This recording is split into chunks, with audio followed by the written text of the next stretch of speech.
If someone in your family served in the military, there is a good chance they earned burial benefits worth thousands of dollars, and there is an even better chance that no one in the family ever claimed them.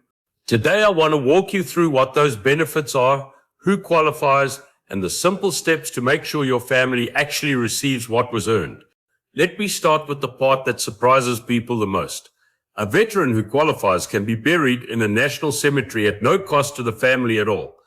That includes the plot itself, the opening and closing of the grave, a burial vault, a government headstone or marker, and the ongoing care of the grounds.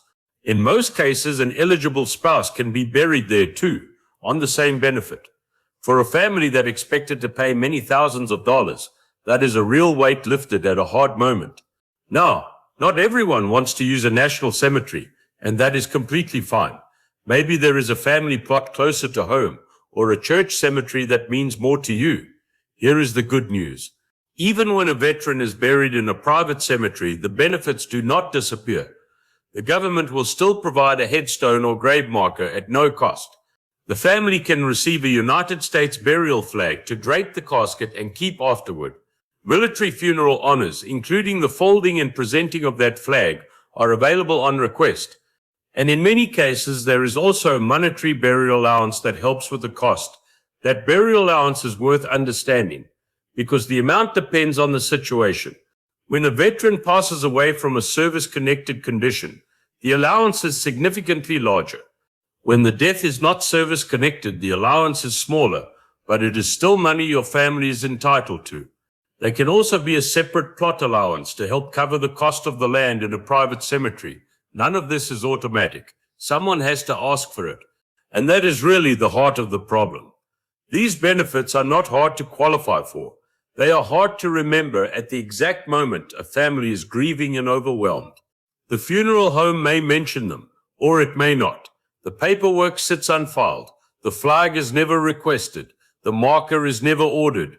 Months go by, and the family simply assumes the chance has passed. Year after year, benefits that were fully earned go unclaimed, not because anyone was denied, but because no one knew to raise their hand.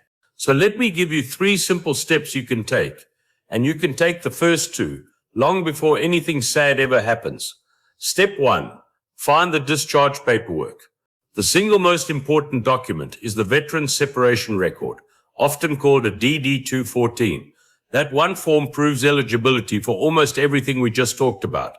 If you can locate it now and put it somewhere safe, you have removed the biggest obstacle your family will face. If it is lost, you can request a copy from the National Archives, and it is free to do so. Step 2, confirm eligibility in advance. You do not have to wait. A veteran can apply ahead of time for what is called a pre-need eligibility decision. You send in the form, the agency reviews the record, and you receive a letter confirming that burial in a national cemetery is approved. When the day comes, your family hands over that letter instead of scrambling for answers. It is one of the kindest things a veteran can do for the people they leave behind. Step 3. When the time comes, tell the funeral director clearly that the person was a veteran and ask them directly to file for every benefit available. A good funeral home handles this every week and will guide you. But you are the one who has to start the conversation. Bring the discharge paper, ask for the marker, ask for the flag, ask about the burial allowance, and ask about honors. Asking is what unlocks all of it. Now, I want to add one more thing, because it is the reason this channel exists. Many families who use these veteran benefits already own a private cemetery plot too. They bought it years ago, or they inherited it, and they forgot it was ever there. That plot can be worth thousands of dollars on its own. If your family ends up using a national cemetery, that private plot does not just vanish. It is an asset, and in many cases it can be transferred or sold.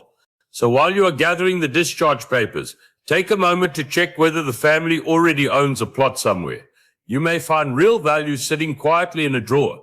Here is the honest bottom line. Veteran burial benefits are generous. They are earned, and they are far too often left on the table. The benefits will not chase your family down. Someone has to know they exist and ask for them. Now you do. Find the discharge record, confirm eligibility while there is no pressure, and speak up when it counts. Eternal rest helps families understand and unlock the value of a cemetery plot. If this was useful, the next step is simple. Take 5 minutes this week to find that one piece of paper. Your family will be grateful you did.